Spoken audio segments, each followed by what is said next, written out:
Max is an important character in the world of Miraculous, Tales of Ladybug, and Cat Noir.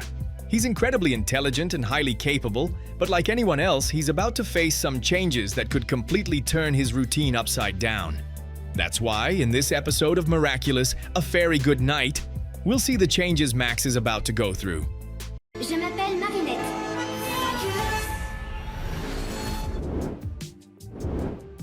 Everything begins with Max going through his bedtime ritual.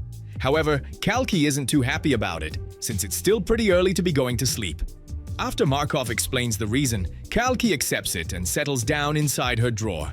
Max then lies down and calls his mother, who asks if he's ready. Max replies that he is. He then turns on a projection, revealing the International Space Station along with a couple of constellations. The two of them share the moment peacefully, until a call interrupts them. Claudie says she'll call back later, but Max insists she can take it now. It turns out to be Thomas from the International Space Station, telling her that it's time for her to leave. She's clearly excited, but Max doesn't seem to share that enthusiasm. At dawn, we see Marinette and Max going through their morning routines in parallel. While Marinette ignores her alarm, Max wakes up and carefully prepares his breakfast, making sure everything is perfectly arranged.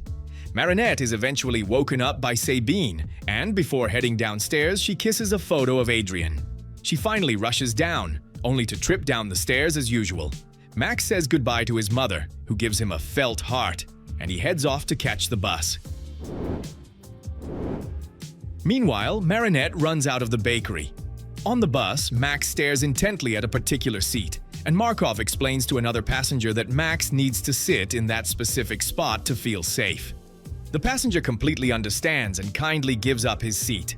When they arrive at school, the two of them run into each other and greet each other happily. During science class, Claudie explains to the students what the International Space Station is and what her upcoming mission will involve. As she talks about what she'll be doing, some of the students, concerned, ask if she'll be alone up there. She reassures them that she won't be, since several colleagues will be with her.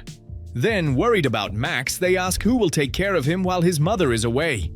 Max explains that since the rest of his family lives far away, the European Space Agency will be looking after him. Aglai notices that Max doesn't seem particularly happy about that. Max responds by explaining that, because he's on the autism spectrum, adapting to sudden changes can be especially difficult for him.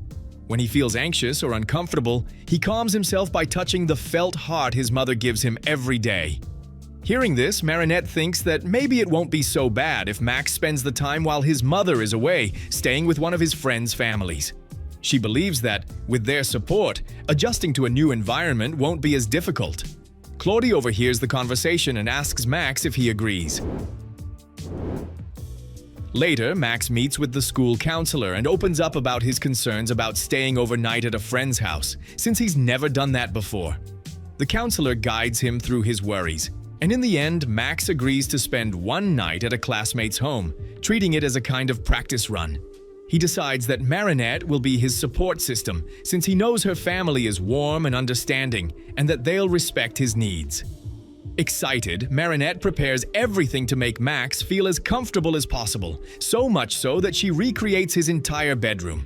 Her parents ask if she might be going a little overboard, but Marinette insists that it still might not be enough to make her friend feel truly comfortable. Meanwhile, Max is packing his suitcase when Kalki comments that this training is boring and unnecessary, pointing out that whenever he misses his mom, he could simply visit her using her power. Max refuses the idea, explaining that he can't risk revealing his identity.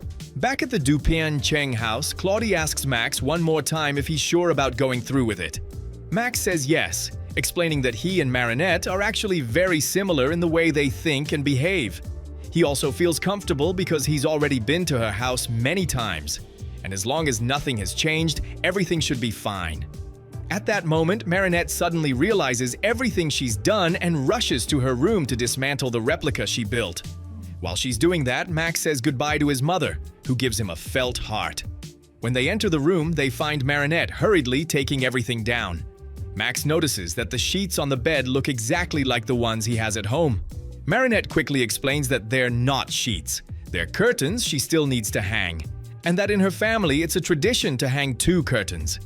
Max starts to feel a bit uneasy and rubs the felt heart in his hand. Seeing this, Marinette asks if everything is okay. Max replies that on the Marinette-ometer, this only ranks as a 2. She's surprised to learn that something called a Marinette-ometer even exists. Later, the two of them play chess while dinner is being prepared. Max catches the smell of chicken yassa, the same dish his mother usually cooks, and he's surprised since he only ever eats it at home. Hearing this, Marinette quickly pretends that they weren't planning to eat that at all and suddenly suggests they just have bread instead. Her parents immediately go along with it. After all, why should bread only be eaten at breakfast? During dinner, Max suddenly gets up from the table. When Marinette notices he's gone, she panics and tells her parents they must have just jumped to a 12 on the Marinette-ometer. Max soon returns and places his bowl on the table, explaining that it's his perfect bowl because it has precise measurements for everything he eats. He adds that he hopes no one minds that he brought it with him. Everyone reassures him that it's completely fine. After dinner, Max says goodnight and gets ready for bed, following his usual routine, only this time without his mother. Eventually, he falls asleep and Kalki takes the opportunity to visit Marinette, who is in her room with Tiki. Kalki asks her if she really thinks Max is okay with being a superhero. Kalki slips into the room and tells Marinette what life with Max has been like, including how she usually has to sleep inside a drawer. Hearing that, Marinette starts considering finding a new holder for the Miraculous, but Kalki refuses, insisting that Max has tremendous potential.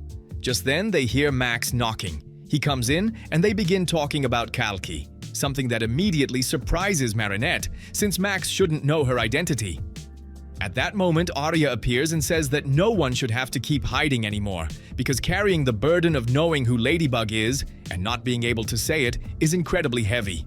Marinette quickly realizes that something about this isn't right and understands that someone must have been akumatized. When she looks at the moon, it confirms her suspicion. An akumatized villain is out there granting the wishes of people's hearts. Tiki asks Marinette if what just happened is truly what she wants. Meanwhile, Max sees his mother appear and begins following her. Realizing what's happening, Kalki warns him that it's an illusion, but Max ignores her because Ladybug hasn't called for him. Ladybug soon meets up with Noir, and together they realize the akumatized villain isn't on Earth, but on the moon. To get there, they decide to call Pegasus to transport them. When they call him, Max ignores the summons, choosing instead to go with his mother.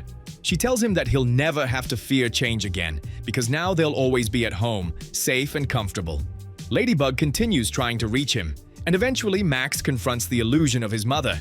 He tells her that running away from fear isn't the answer, that fears have to be faced because life is full of change. Finally, Max transforms and joins Ladybug and Noir to help them. While Pegasus opens portals and Noir heads off to investigate, Ladybug asks Pegasus if he feels comfortable with his Kwami. He says that he does, and that he's truly happy being a superhero. Soon after, Noir returns, saying he's found the akumatized villain. They follow him and discover that it's a little girl surrounded by lunar guards. But the akumatized girl is awakened by Chrysalis, and the battle begins. Noir uses Cataclysm on one of the guards, but it regenerates, while Ladybug creates several lucky charms. Then she realizes the solution. They need to transport the little girl back to Earth and make her lose her balance. Pegasus teleports her to Earth and traps her inside an elevator, where Noir uses Cataclysm on her pacifier. Once she's deakumatized, the little girl admits she can't sleep without her pacifier because it helps calm her down. But her father won't let her keep it. Pegasus realizes what's going on, and after Ladybug creates a magical charm for her, he gives it to the girl, telling her he understands exactly what she's going through because he's the same way. He promises they'll take her home and talk to her father. Later, we see Cerise writing a love poem. The next morning, Max and Marinette sit down for breakfast, but Marinette's parents serve chicken yassa. Even so, both of them prefer sticking to their usual breakfast routine. Max apologizes, but Marinette's parents don't mind at all. They understand that everyone has their own routines. The following day, Max shows the school counselor a letter he received, the same letter Cerise wrote, and asks what it means. She explains that it sounds like someone is in love with him, which completely surprises Max. He then asks who it might be, but there's no way to know because the letter isn't signed.